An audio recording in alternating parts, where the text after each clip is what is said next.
ಗುಜರಾತ್ ಟಿಪ್ಪು ಸುಲ್ತಾನ್ 1799ರಲ್ಲಿ ಬ್ರಿಟಿಷರ ವಿರುದ್ಧ ಏಕಾಂಗಿಯಾಗಿ ಹೋರಾಟವನ್ನು ಮಾಡುವುದರ ಮೂಲಕ ಸಹಾಯಕ ಸೈನ್ಯ ಪದ್ಧತಿಯನ್ನು ವಿರೋಧ ಮಾಡ್ತಾನೆ. ಆ ಹ್ಯಾರಿಸ್ ಅನ್ನುವಂತ ವ್ಯಕ್ತಿ ಆತನ ಆಸ್ಥಾನಕ್ಕೆ ಬರ್ತಾನೆ. ಆ ಹ್ಯಾರಿಸ್ ಅನ್ನುವಂತ ವ್ಯಕ್ತಿ ಆಸ್ಥಾನಕ್ಕೆ ಬಂದು ಟಿಪ್ಪು ಸುಲ್ತಾನ್ ಕೇಳ್ತಾನೆ, ಟಿಪ್ಪುನ ಒಂದು ಆಫರ್ ತಂದಿವಿ ಅಂತ. ಅವಾಗ ಟಿಪ್ಪು ಸುಲ್ತಾನ್ ಅಂತಾನೆ, ಏನ್ ಆಫರ್ ಅಂತ ಕೇಳ್ತಾನೆ. ಇಲ್ಲ, ನಾವು ಸಹಾಯಕ ಸೈನ್ಯ ಪದ್ಧತಿಯನ್ನ ಜಾರಿಗೆ ತಂದಿದ್ದೇವೆ. ಏನ್ ಹಂಗಂದ್ರ, ನಿಮ್ಮ ಸೈನ್ಯವನ್ನು ವಿಸರ್ಜನೆ ಮಾಡಿ ನಮ್ಮ ಸೈನ್ಯವನ್ನ ನೇಮಕ ಮಾಡಿಕೊಂಡು ಅವರಿಗೆ ಊಟ, ವಸತಿ, ವೇತನ. ಅವಾಗ ಟಿಪ್ಪು ಅಂತಾನ, ಎಂತ ದೊಡ್ಡ ಆಫರ್ ತಂದಿರಪ್ಪ, ಇದು ಅದ್ಭುತವಾಗಿರುವಂತ ಆಫರ್ ಇದು. ನಾನು ನಿಮ್ಮ ವಿರುದ್ಧ ಹೋರಾಟ ಮಾಡ್ಬೇಕಂತ ಹೇಳಿ ನೆಪೋಲಿಯನ್ ಬೋನಾಪಾರ್ಟ್ಗೆ ಪತ್ರ ಬರೆದೆ. 3ನೇ ಆಂಗ್ಲೋ ಮೈಸೂರು ಯುದ್ಧದಲ್ಲಿ ಸೋತೀನಿ. ನನ್ನ 2 ಮಕ್ಕಳನ್ನ ಒತ್ತೆ ಇಟ್ಟೀನಿ. ಅಬ್ದುಲ್ ಖಾಲಿಕ್ ಮತ್ತು ಮೈನುದ್ದೀನ್ ಅನ್ನುವಂತ 2 ಮಕ್ಕಳನ್ನು ಒತ್ತೆ ಇಟ್ಟಿರ್ತಾನೆ. 3ನೇ ಆಂಗ್ಲೋ ಮೈಸೂರು ಯುದ್ಧ ಶ್ರೀರಂಗಪಟ್ಟಣ ಒಪ್ಪಂದದೊಂದಿಗೆ ಮುಕ್ತಾಯವಾದಾಗ ಅವರು 3,30,00,000 ಹಣ ಕೊಡುವಂದಾಗ 2,20,00,000 ಕೊಡ್ತಾನೆ. ಇನ್ನೂ 1,10,00,000 ಇರಂಗಿಲ್ಲ. ದುಡ್ಡು ಎಲ್ಲಾರ ಸಲುವಾಗಿ 2 ಮಕ್ಕಳು ಒತ್ತೆ ಇಟ್ಟಿರ್ತಾನೆ. ಇರಾನ್ ದೇಶ, ಇರಾಕ್ ದೇಶ, ಕುವೈತ್ ದೇಶ, ರಷ್ಯಾ ದೇಶ ಮತ್ತು ಫ್ರಾನ್ಸ್ ದೇಶದ ಅಲ್ಲಿಯ ಚಕ್ರವರ್ತಿಗಳಿಗೆ ಸಹಾಯ ಕೇಳಕ್ಕೆ ತನ್ನ ರಾಯಭಾರಿಗಳನ್ನು ಕಳಿಸಿರ್ತಾನೆ. ಸಾಲ ಮಾಡ್ಕೊಂಡಿರ್ತಾನೆ.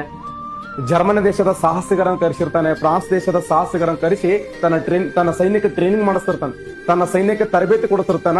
ಅಂತ ಹೊತ್ತಿನಾಗ ಹ್ಯಾರಿಸ್ ಅನ್ನುವಂತ ವ್ಯಕ್ತಿ 1799ರಾಗ ಟಿಪ್ಪು ನಾವು ಸಹಾಯಕ ಸೈನ್ಯ ಪದ್ಧತಿಯನ್ನ ಜಾರಿಗೆ ತಂದಿದ್ದೇವೆ, ಅದನ್ನು ಒಪ್ಪಗೋಬೇಕಂದಾಗ ಅಲ್ಲಿ ಪಕ್ಕದಲ್ಲಿರುವಂತ ನಿಜಾಮುದ್ದೀನ್ ಅನ್ನುವಂತ ವ್ಯಕ್ತಿ ಇರ್ತಾನೆ. ಆ ಖಡ್ಗತ್ತಾರಲಿ ಅವನು ಕಡಿಯಮ್ಮ ಅಂತ. ಅವ ಓಡ್ಕೊತ ಹೋಗಿ ಹ್ಯಾರಿಸ್ ಹೇಳ್ತಾನೆ, ಯಾರು ಲಾಡ್ ವೆಲ್ಲಸಲಿಗೆ ಅಣ್ಣ ಮಾತಾಡಿಸಿರೋ ಕಡಿತೀನಿ ಅಂತನ್ರಿ ಅವ. ನೋಡಿ, ಕ್ವಶನ್ ಆಗಿದೆ.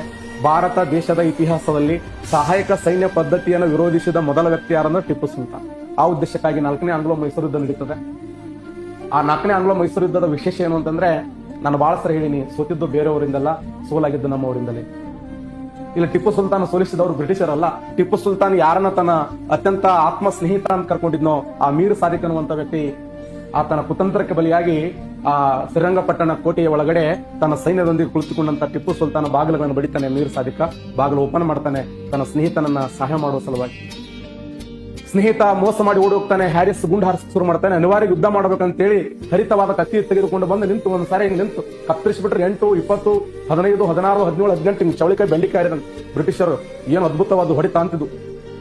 ಅಂತ ಟಿಪ್ಪು ಸುಲ್ತಾನ್ ಹೊಡೆತಕ್ಕೆ ಹ್ಯಾರಿಸ್ ಅನ್ನುವಂತ ವ್ಯಕ್ತಿ ದೂರಿನಿಂದ ಏನು ಮಾಡಿದ್ರಿಂದ ಗುಂಡು ಹಾರಿಸ್ತಾನೆ. ಆ ಗುಂಡು ಹಾರಿಸಿದಾಗ ಸುಮಾರು 16ರಿಂದ 18 ಗುಂಡುಗಳು ಆತನ ದೇಹವನ್ನು ಸೇರ್ತಾವಂತೆ. 24 ಗಂಟೆ ಬಾಡಿ ಮುಟ್ಟಂಗಿಲ್ಲ. ಅಂತ ಟಿಪ್ಪು ಸುಲ್ತಾನನ್ನ ಶ್ರೀರಂಗಪಟ್ಟಣದಲ್ಲಿ ಅಂತ್ಯ ಸಂಸ್ಕಾರ ಮಾಡ್ತಾರೆ.